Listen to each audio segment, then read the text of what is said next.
para a psicanálise, não bastaria apenas você reconhecer o ente querido morto, né? Reconhecer a morte, mas consentir na perda, né? Consentir na perda.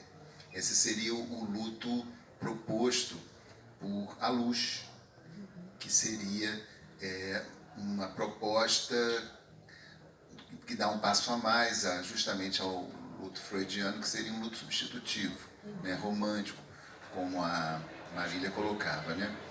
E é muito interessante como o Walter Ugumãe ele nos instrui sobre isso, né? Como ele nos instrui, como ele nos conta de uma forma absolutamente generosa como ele fez na vida dele para lidar com as perdas e os lutos, né? A Rosa Montero, que é uma escritora, crítica literária, teórica da literatura espanhola, ela tem uma afirmação no livro dela, A Doida da Casa, que ela diz o seguinte, ela diz: o escritor escreve contra a morte. É uma afirmação que ela faz. E é interessante que vocês viram na entrevista do Walter Ugumãe que ele, de algum modo, ele tem uma busca no sentido de uma ciência da morte, né?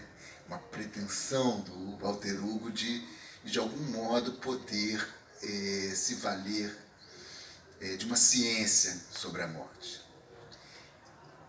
Uma ciência sobre a morte que nos fizesse, que nos proporcionasse a possibilidade de entender quanto que a morte é generosa com o humano, né? Isso é interessante a gente pensar nessa perspectiva. Como a morte pode ser generosa, né? Aí me ocorre um trecho, né, do livro e do filme, né, do Entrevista com o Vampiro, em que o vampiro fala da melancolia dele. O que é você atravessar gerações e gerações e vivendo o tempo todo perdas infinitas. Então, nesse sentido, a morte é generosa no que diz respeito a essas perdas infinitas, né, que nós estaríamos, obviamente, submetidos. Ela é generosa porque ela pode nos levar no momento de um limite absoluto da nossa relação com o corpo, né? Com a nossa alma, né? Há um momento em que há um limite para todo ser, há um limite da existência para cada um. Então, nesse sentido, o Walter ele extrai do tema da perda, do luto e da morte, justamente o material que ele precisa para a sua poética. Ele é um escritor cujo texto é poesia. A prosa dele é poesia. Isso é muito interessante porque é algo muito particular dele, né? Eu conversava aqui no início, né, com os colegas sobre o Mia Couto. O Mia Couto também tem uma obra muito interessante. Eu gosto muito da obra do Mia Couto, mas ele tem uma história de militância, de luta, né, revolucionária. E o texto dele é um texto denso, é um texto que, de algum modo, carrega essa vivência, essa experiência, né? No entanto, quando ele faz a poesia dele é uma outra coisa. O Mia Couto, poeta, é uma outra coisa, é uma outra escrita, muito bonita. Convido vocês a conhecer a poesia do Mia Couto, mas, enquanto escritor, ele tem uma densidade. O Walter, ele tem essa capacidade de transformar tudo em poético. Como a Renata dizia, minha comadre, Renata é minha comadre, minha concunhada, comadre, me deu um filho lindo para batizar. E o Walter Ugumãe, a gente só consegue ler os temas que ali estão porque estão sob a pena dele, né? Então, ele leva para o texto dele essa poética, e não só a poética, mas ele leva uma coisa fundamental, que é o humor. O Walter Ugumãe, quando ele me ganhou no A Máquina de Fazer Espanhóis, foi o primeiro livro dele que eu li, ele me ganhou certamente por essa prosa poética, sem dúvida. Mas ele me ganhou muito por humor. O humor, gente, é uma coisa muito rara. Nós estamos vivendo um momento de muito ódio, de muita intolerância, de uma escassez de humor impressionante. Assim, eu fico estarrecido com essa constatação. Mas é porque o humor é politicamente incorreto. E hoje em dia você está proibido de ser politicamente incorreto. Aí você acaba com o humor. Não tem como ter humor sem ser politicamente incorreto. É isso, desculpa ter te interrompido. Ótimo, ótimo. Sem o nonsense, sem as contradições do Hoje em humano, dia nós estamos né? proibidos. Sem as posições dúbias que nós temos muitas vezes, né? Nós, enquanto humanos, nós somos divididos, nós somos, né, dúbios muitas vezes, né, ambivalentes nas nossas posições. E realmente não há mais espaço para isso, que isso não pode comparecer, né? Existe hoje, ou você é azul, ou você é rosa, né? Ou você é sim, ou você é não, e portanto, justamente, né? Essa contradição, essa duplicidade humana que traz muitas vezes o nonsense, o sentido comparecendo no para além do que se quer dizer, né? Porque o humor é isso. O humor é quando o sentido incide, né, no além do que você quer dizer. Sim, tanto que o humor da máquina é um humor do personagem, é um humor ranzinza. Não é um humor ranzinza, porque ele é um personagem ranzinza do início ao fim. E ele muitas vezes é engraçado Por ser. por ser tão ranzinza. Mas ele é transgressivo também, né? Também. Porque ele foi lá e roubou a pombinha, né? Ele roubou a pombinha, ele entrou no...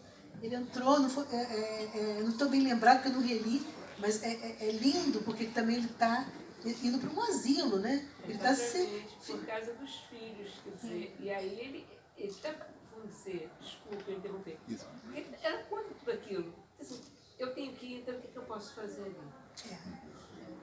E ali ele consegue, né? É engraçado que tem uma coisa que o infantil dele desperta o infantil, né? Eu acho que esse roubar aquela pombinha ali vai despertando um infantil, né? E vai ficando bem engraçado, né? Cada um que morre, né? Ele já vê quem vai morrer, já está sabendo, né? Exatamente. Bom, já começa a ironia pelo nome do asilo, né? Felicidade. Né? Então, ele chega ali, como que a gente disse, assim, o primeiro estágio do luto, né? Ele chega revoltado contra a perda, né? Ele chega ali ranzinza e completamente inconformado pela perda da companheira de tantos e tantos anos, né? E ele ali vai encontrar tantos outros personagens que ali estão para morrer, né? A questão é essa. E ao longo do livro, do romance, da trama do Walter, os personagens vão surgindo e nós vamos, pouco a pouco, nos divertindo. É incrível, né? Porque estamos lidando ali com a decrepitude, o fim da vida, a tristeza do isolamento, da solidão, do esquecimento, mas ainda assim o Walter arranca algum humor em algumas histórias de alguns sujeitos, né? Quando ele, inclusive, forja aquele personagem do Esteves, que é o personagem da tabacaria do Pessoa, né? O Esteves sem metafísica, e que o Walter Ugumãe vai justamente trazer o Esteves com metafísica, né? Um sujeito que, enfim, está ali, de algum modo, questionando a sua posição. É bonito isso, né? Porque esse sujeito que é chamado a se alienar, a se esquecer completamente, no momento de morte ele é capaz, de algum modo, de produzir uma ideia sobre si, uma implicação naquilo que lhe acomete, né? Então, o Walter faz dessa obra que se passa num asilo que nós talvez não continuaríamos na leitura se justamente uma leveza, uma poética e um humor ali não estivessem, né? E é muito interessante, quer dizer, eu li o livro todo, e depois que eu li o livro todo, tem um pós-fácil, uma nota do autor no final do livro. Eu, quando li A Máquina de Fazer Espanhóis, eu já tinha escrito o meu primeiro romance, que é o Siboney, que foi um livro que eu escrevi para dar conta da dor do luto do meu pai. É um livro que eu escrevi para falar de algum modo desse luto, e é um livro que eu escrevi, demorei a escrever, foi muito difícil, foi muito doloroso escrever esse livro, porque de fato eu não soube fazer como o Walter Ugumãe, né? Tanto humor com isso. É um livro que, enfim, aos poucos foi saindo, a trama foi saindo. O resultado, pelo menos o que eu escuto, né?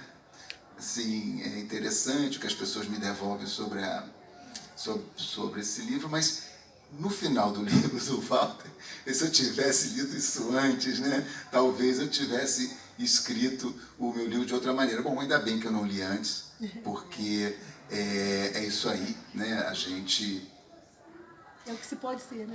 Exatamente, a gente avança a cada passo, a cada experiência, né? Nessa aventura de escrever, né? Assim, uma coisa que todo escritor precisa aprender com o Walter, acima de tudo, é não ter medo do leitor. Né? O Walter Ugumãe é um escritor que não tem medo do leitor, ao contrário, ele conta com o leitor. O leitor é o seu aliado. Né? Walter Ugumãe sabe que sem o leitor a sua obra não tem o menor sentido. Então ele é primeiro de tudo, um escritor que conta com o leitor. O segundo é isso, né? Ele conta com essa capacidade de entender a generosidade da morte. E, portanto, por mais que ele queira fazer ciência com a morte, ele entende que há um imponderável na morte, há um impossível, que talvez a gente só possa dar conta através dessa postura generosa e humorada sobre a questão da morte. Então, como a Renata dizia, ele não só achava que ele ia morrer cedo, como o pai dizia também que ia morrer antes da terceira idade de um câncer. O pai dizia isso, o pai era um hipocondríaco e repetia isso. Então, no final da Máquina de Fazer Espanhóis, na nota do editor, ele nos deixa uma pérola. Olha que coisa interessante.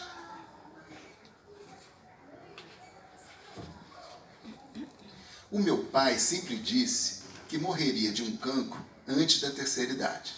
Cancro é câncer, né, no português de Portugal. Eu achava que meu pai era maluco. Hoje acho que meu pai era maluco e sabia que morreria de um cancro antes da terceira idade. Tenho muito respeito por isso. Por mais que tenha me feito sofrer. Ainda acreditei que aquilo era para os dois, que eu também morreria mais cedo do que o esperado. Lamento muito que meu pai não esteja a viver a terceira idade.